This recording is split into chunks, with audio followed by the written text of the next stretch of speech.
வச்சு சாய பாக்கு சந்தனம் வச்சு பொண்ணு பார்க்க வந்தா என்ன மாமாவே பஞ்சாங்க ஐயரை வச்சு அண்ணலிட நாளு குறிச்சு அண்ணால செஞ்சா என்ன மாமாவே கண்ணாலம் கட்டு முன்னே கெட்டி மேளம் கொட்டு முன்னே கைவிரலும் பட்டா என்ன ஆகாதா பண்ணாத்து பூச்சி போல வெள்ளருக்கு பூவே போல உன்னழகு கண்டா நெஞ்சம் வாடாதா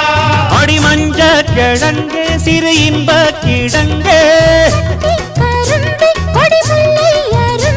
அடி பார்க்காம போனவளே குருவம்மா ஒரு பெண்ணென வந்தது பொண்ணுல பண்ணிய உருவமா